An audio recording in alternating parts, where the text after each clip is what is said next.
All right, let's go to federal issues. Dan, you're calling on the Albanese government to abolish a visa program that has swollen to include 128,000 workers since last year. That's on top of all the other numbers of people coming through as migrants, close to 500,000 in the last 12 months. Your call, of course, comes after AMP Chief Economist Shane Oliver said that net migration has got to be halved down to around 200,000 a year. He says if we're going to have any chance to take pressure off the housing market. Now, this is common sense.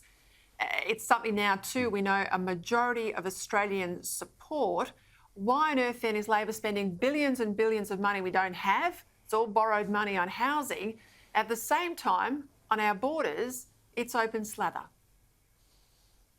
Because they've got no plan for immigration and they've never had a plan. They didn't do the work in opposition. And since they've been in government, all they've been doing is letting more and more people in. The 1.5 million over 5 years that they forecast is now likely to be 1.6 million and growing. They are doing nothing to stop people coming in by plane legally and then claiming asylum, failing those claims, and they're still staying here. They've been sitting on reports that will try and fix this problem and doing nothing. The Immigration Minister Andrew Giles has been going around the country literally campaigning for the Yes campaign with the Voice rather than doing his day job.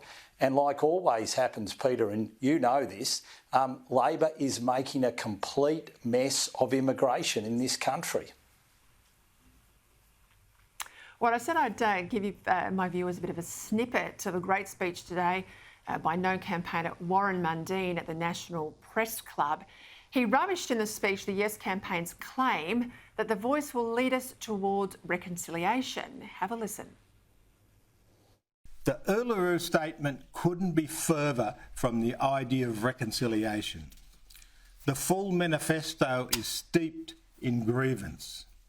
It sees Indigenous Australians as trapped in victimhood and oppression, not free or able to make their own decisions.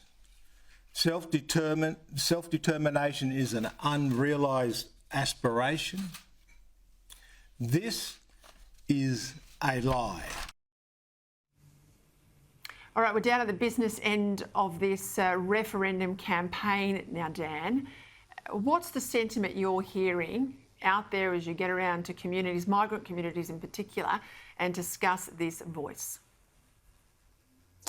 Well, there's really two things. The first of all is they are deeply, deeply concerned that the government is not focused on the things that are really important to people at this time, and that goes to cost of living and housing. And we've seen with the migration debate, they're definitely not focused on housing. With 1.6 million people coming in over 5 years, they're hearing nothing from Anthony Albanese about the promised $275 reduction in their electricity bills, and energy prices, both gas and electricity, continue to rise. So they see a government distracted. But they also see a referendum which is all about the government saying to them, trust us. When they're not providing any detail, they want to know the detail. They want to know simple answers to questions like, what would the representation be of Indigenous people from regional and rural Victoria? We know there'd only be 2 people on the Voice. Would any of the representation come from regional and rural Victoria? Would they be appointed? Would they be democratically elected? There is none of the details to any questions like that one or any others, and that really, really concerns people. All right, I'll leave it there. We're a bit pushed for time, Dan, but I think you're spot on about the lack of detail. Thank you as always.